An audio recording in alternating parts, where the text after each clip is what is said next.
സ്നേഹാനഴ്സിംഗ് home ഉടമ doctor Nambiar.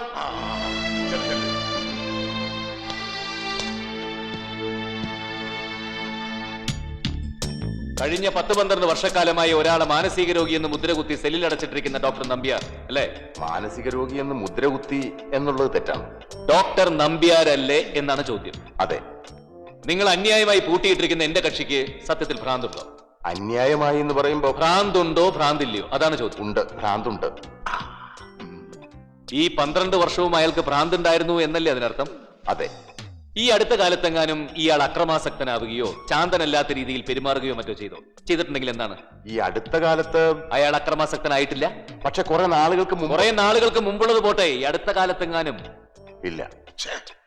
Vitamin tablets അല്ലാതെ മറ്റെന്തെങ്കിലും മരുന്നുകളോ ഷോക്ക് ട്രീറ്റ്മെന്റോ ഇയാൾക്ക് കൊടുക്കാറുണ്ടോ? അതൊക്കെ ആവശ്യം വരുമ്പോ മാത്രമേ കൊടുക്കാറുള്ളൂ. ഈ അടുത്ത കാലത്ത് അങ്ങനെ ആവശ്യം വന്നിട്ടുണ്ടോ? ഇല്ല. That's all, Your Honor. Mullasseril Ahmed Haji മകൾ ഡോക്ടർ റസിയ. മിസ്റ്റർ ഹരിനാരായണനെ നിങ്ങൾക്കറിയാം? അറിയാം. എങ്ങനെ അറിയാം? കഴിഞ്ഞ 3-4 ദിവസമായി ഞാൻ അയാളെ നിരീക്ഷിച്ചുകൊണ്ടിരിക്കുകയായിരുന്നു. ആശുപത്രി രജിസ്റ്ററിൽ അയാളുടെ പേര് ചേർത്തിരുന്നോ? ഉണ്ട്. അയാളിൽ ഭ്രാന്തിന്റെ എന്തെങ്കിലും ഒരു അംശം കണ്ടിരുന്നോ? ഇല്ല, അയാൾ തികച്ചും നോർമലാണ്. ഡോക്ടർ റസിയ, ഹരിനാരായണൻ നോർമലാണ്, ഭ്രാന്തില്ല എന്ന് രേഖപ്പെടുത്തിയ ഈ സർട്ടിഫിക്കറ്റ് എനിക്ക് കോടതിയിൽ പ്രസന്റ് ചെയ്യാമോ? പ്രസന്റ് ചെയ്യാം. ഇത്രയും കാലം ഒരാളെയും ഭ്രാന്തനായിട്ട് പൂട്ടിയിടേണ്ട കാര്യമില്ല. ഇത് മനഃപൂർവ്വം കെട്ടിച്ചമച്ചതാണ്. പണ്ടെങ്ങോ ഭ്രാന്ത് വന്നതിന്റെ പേരിൽ. ഹരിനാരായണന്റെ രോഗം ഭേദമായിട്ടും അയാളെ സ്വീകരിക്കാൻ അയാളുടെ ജ്യേഷ്ഠൻ ഇന്നും തയ്യാറാവാത്തതാണ് യഥാർത്ഥ കാരണം.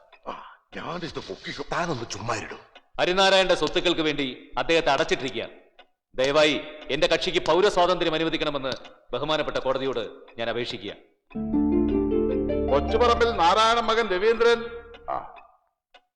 കൊച്ചുപറമ്പിൽ നാരായണൻ മകൻ രവീന്ദ്രൻ തന്നെയാ വിളിക്കുന്നത്.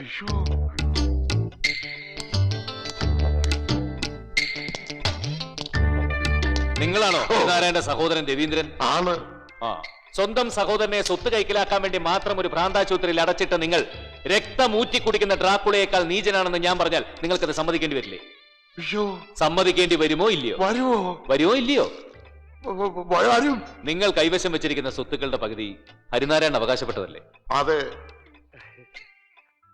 ഹരിനാരായണൻ ഭ്രാന്താശുപത്രിയിലായതുകൊണ്ട് ആ സ്വത്തുക്കൾ കൈവശം വെച്ച് അനുഭവിക്കുന്നത് ഇപ്പൊ നിങ്ങളല്ലേ? അതെ. അത് ശരി. അത് ശരിയാണല്ലേ? അല്ല, തെറ്റാണ്. ഹരിനാരായണന്റെ ഭ്രാന്തുണ്ടെന്ന് വരുത്തി തീർത്ത് അയാളുടെ സ്വത്തുക്കൾ കൈവശം വെക്കുന്നത് ക്രിമിനൽ കുറ്റമാണ് മിസ്റ്റർ രവീന്ദ്രൻ. എന്റെ കക്ഷി മിസ്റ്റർ ഹരിനാരായണന് യാതൊരുവിധ മനോരോഗവുമില്ല. അത് ബോധ്യപ്പെടുത്താൻ ബഹുമാനപ്പെട്ട കോടതിയെ അനുവദിക്കണം. Yes, proceed. കൊച്ചുപറമ്പിൽ നാരായണൻ മകൻ ഹരിനാരായണൻ.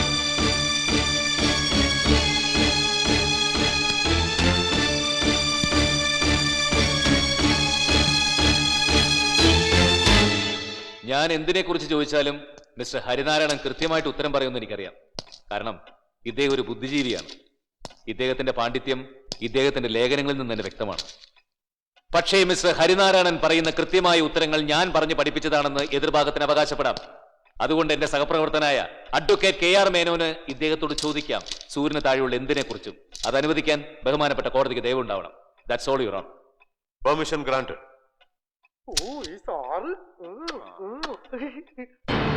വക്കീൽ തൊഴിലിൽ ഒരു വലിയ നാഴികക്കല്ല് സൃഷ്ടിക്കാൻ ശ്രമിക്കുന്ന ജയകൃഷ്ണൻ എന്ന വക്കീലിനെ നിങ്ങൾക്കറിയാം?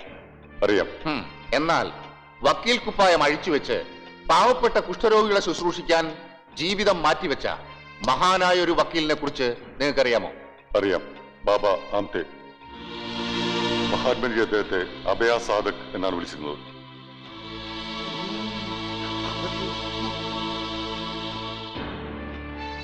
കേരളത്തിൽ കൊച്ചി എന്നൊരു സ്ഥലത്തെ പറ്റി കേട്ടിട്ടുണ്ടോ? ഉണ്ട്. കൊച്ചി അന്താരാഷ്ട്ര വിമാനത്താവളം എവിടെയാണ്? നെടുമ്പാശ്ശേരി. ശരി. ഈ ബാങ്ക് ഓഫ് കൊച്ചി എവിടെയാണ് ഹരിനാരായണ?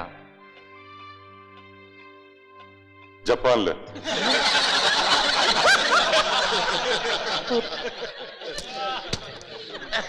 അതിൽ ഇത്ര ചിരിക്കാനൊന്നുമില്ല. അവൻ പറഞ്ഞ ഉത്തരം ശരിയാ. ബാങ്ക് ഓഫ് കൊച്ചി ജപ്പാനില്ല. അതെ. 800 കോടി ഡോളറിന്റെ ആസ്തിയുള്ള ബാങ്ക് ഓഫ് കൊച്ചി ജപ്പാനിലാണ്. Am I right? Yes, you are right. ഏത് തെണ്ടിയാണോ അത് അവിടെ കൊണ്ട് പറഞ്ഞത്? The court is adjourned.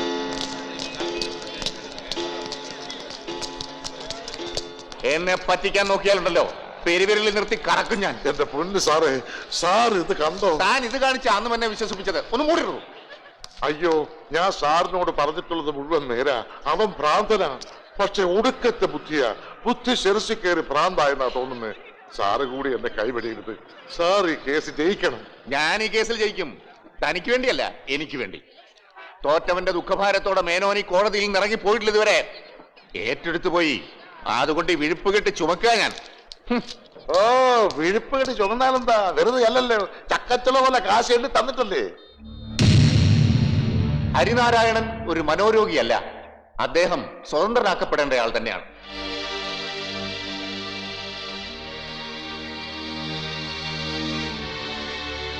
പന്ത്രണ്ട് വർഷക്കാലം ഭ്രാന്താശുപത്രിയിൽ നിന്ന് ലഭിച്ച പീഡനങ്ങൾ ദുസ്സഹമായിരുന്നു അല്ലേ? അതെ. ശരീരത്തിലൂടെ വൈദ്യുതി കടത്തിവിടുമ്പോഴും ശരീരത്തിലേക്കാൾ കൂടുതൽ വേദന നിങ്ങളുടെ മനസ്സിലുണ്ടായിരുന്നു. അല്പം പണത്തിനു വേണ്ടി നിങ്ങളുടെ സ്വന്തം സഹോദരനാണ് ഈ കൊടും ക്രൂരത നിങ്ങളോട് കാണിക്കുന്നതെന്നുള്ള തിരിച്ചറിവുകൊണ്ട്. എന്താ ശരിയല്ലേ? അതെ. എന്റെ സഹപ്രവർത്തകൻ പറഞ്ഞതുപോലെ രക്തമൂറ്റി കുടിക്കുന്ന ഡ്രാക്കുളയാണ് അയാൾ. അയാൾ തീർച്ചയായും ശിക്ഷിക്കപ്പെടേണ്ടതാണ്. ഈ കയ്യിലൊരു തോക്കും ഈ കയ്യിലൊരു വാളും ഞാൻ ഏൽപ്പിക്കുകയാണ്. ഒരു വ്യാഴവട്ടക്കാലം നിങ്ങളെ നരകയാതന അനുഭവിപ്പിച്ച ക്രൂരനോട് ഇതിൽ ഏത് കൈകൊണ്ടാണ് നിങ്ങൾ ശിക്ഷ നടപ്പാക്കുക? പറയണം മിസ്റ്റർ ഹരിനാരായണൻ, ഇതിൽ ഏത് കൈകൊണ്ടാ നിങ്ങളെ പ്രതികാരം തീർക്കുക?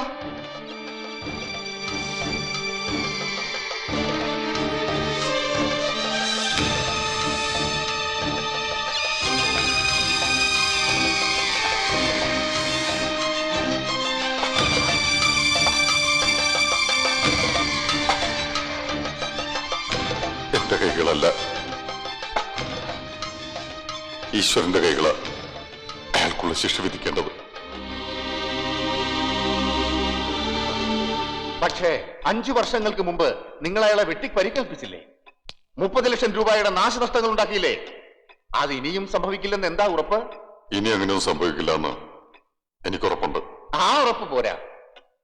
എന്റെ കക്ഷിക്ക് ഇദ്ദേഹം എന്തെങ്കിലും നാശനഷ്ടങ്ങൾ വരുത്തിയാൽ അത് പരിഹരിച്ചോളാമെന്നുള്ള സമ്മതത്തോടെ ആരെങ്കിലും ഒരാൾ ഹരിനാരായണനെ ഏറ്റെടുക്കാൻ തയ്യാറാവണം. ചുരുങ്ങിയത് 3 മാസത്തേക്കെങ്കിലും. എങ്കിൽ മാത്രമേ അദ്ദേഹത്തെ വിട്ടയക്കാൻ പാടുള്ളൂ. അല്ലാത്ത പക്ഷം എന്റെ കക്ഷിയോട് ചെയ്യുന്ന അനീതിയായിരിക്കും. That's all your honour. ജയിച്ചടോ, നമ്മൾ ജയിച്ചു. അവനെ ഏറ്റെടുക്കാൻ ഏത് കോട്ടാലത്തുകാരൻ വരാനാ? ഞാൻ തയ്യാറാണ് സാർ. ഹരിനാരായണനെ ഏറ്റെടുക്കാൻ ഞാൻ തയ്യാറാണ് സാർ. ഏറ്റെടുക്കുന്നയാൾ ഹരിനാരായണൻ എത്ര വലിയ നാശനഷ്ടങ്ങൾ ഉണ്ടാക്കിയാലും കൊടുക്കാൻ ബാധ്യസ്ഥനായിരിക്കും.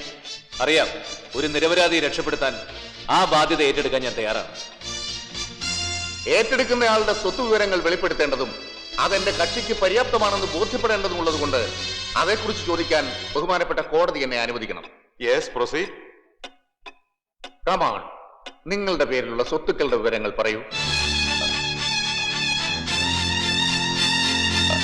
എന്റെ പേരിൽ സ്വത്തുക്കളൊന്നുമില്ല. ചുരുങ്ങിയത് 1 സെന്റ് ഭൂമിയെങ്കിലും സ്വന്തമായില്ലാതെ എങ്ങനെയാ ജയകൃഷ്ണ ഒരാൾക്ക് വേണ്ടി ജാമ്യം നിൽക്കുക? സാരമില്ല, താങ്കളുടെ ബാങ്ക് ബാലൻസ് ഒന്ന് വെളിപ്പെടുത്തണം. പറയൂ മിസ്റ്റർ ജയകൃഷ്ണൻ.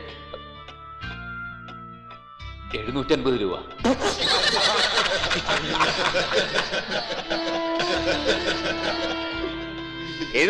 രൂപ പര്യാപ്തമാവില്ലല്ലോ ജയകൃഷ്ണൻ. ചുരുക്കി പറഞ്ഞാൽ ഒരു സോഡാ കുപ്പി ഹരിനാരായണൻ പൊട്ടിച്ചാൽ പോലും ഇയാളെ കൊണ്ട് വീട്ടാൻ പറ്റില്ലെന്നർത്ഥം. That's all your owner.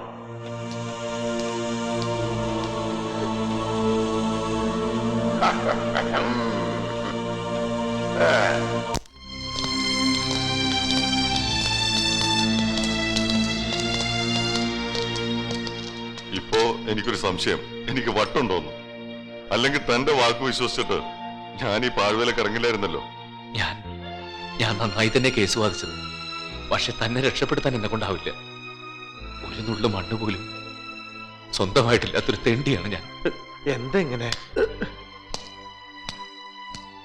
ചങ്കു പൊട്ടി നിൽക്കാ പാവം. ഇനിയും വിഷമിപ്പിക്കരുത്. ചത്തുപോയാള്. തനിക്കൊരു ജാമ്യക്കാരന് കിട്ടാൻ വേണ്ടി ഈ കുറച്ചു സമയം കൊണ്ട് ജയേട്ടൻ ഒരുപാട് പേരുടെ കാൽക്കൽ വീണതാ. ഇങ്ങനെ ഒരു കാര്യമായതുകൊണ്ട് ആരും തയ്യാറാവണില്ലേ?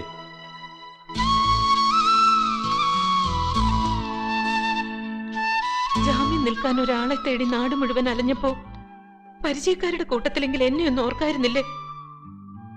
ഒരു സ്ഥലത്തെങ്കിലും എന്റെ ജയേട്ടനൊന്ന് ജയിച്ചു കാണാൻ വേണ്ടി സ്വത്തുക്കളല്ല, എന്റെ ജീവൻ പോലും പണയപ്പെടുത്തില്ല ഞാൻ. ഇനി രണ്ടാളും വേഗം ഓഫീസിലേക്ക് ചെല്ല്. പേപ്പേഴ്സ് ഒക്കെ റെഡിയാക്കി വെച്ചിട്ടുണ്ട്. ഹരിനാരായണന്റെ ലോക്കൽ ഗാർഡിനായി ജയകൃഷ്ണനും ഗ്യാരണ്ടറായി രാധികയും എന്ന് ഒപ്പിട്ടോളൂ.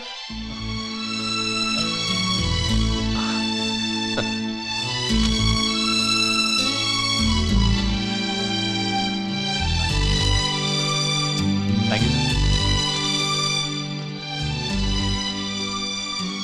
ഹരിനാരായണ 3 മാസത്തേക്ക് ഞങ്ങൾ ഏറ്റെടുത്തു കഴിഞ്ഞു.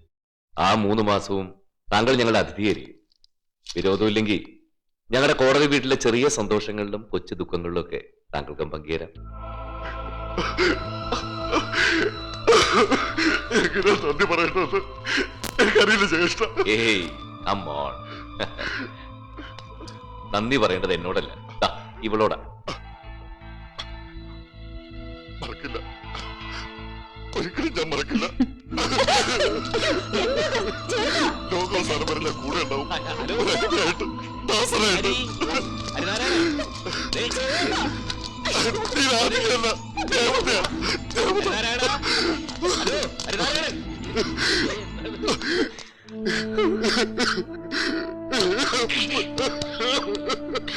അയ്യോ,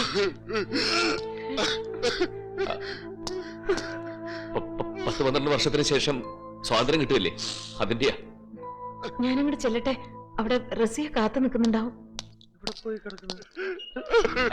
ഹരിനാരായണ, ഞാൻ വീഴും. ഓഹോ, അവിടെ ഇരിക്കാം. ഇനിയെങ്കിലും ഈ കരച്ചിലൊന്നും നിർത്തണ്ട ഹരിനാരായണ. അങ്ങോട്ട് അങ്ങോട്ട്.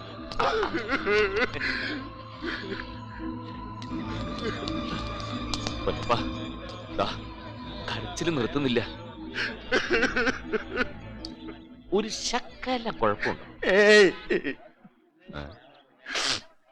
ഈശ്വരന്മാര് പോലും ചെയ്യാൻ മടിക്കുന്ന ഉപകാരല്ലേ ജയേട്ടന് രാധിയും അയാൾക്ക് വേണ്ടി ചെയ്തത്. ഒക്കെ കണ്ടുകൊണ്ട് നിൽക്കുമ്പോ ഉള്ളു തിളക്കായിരുന്നു. ഇത്രയും നേരം കൺട്രോൾ ചെയ്ത പാട് എനിക്കറിയും. പൊന്നപ്പാ, ചേട്ടാ. ഓക്കെ ഓക്കെ ഓക്കെ, കുഴപ്പമൊന്നുമില്ല.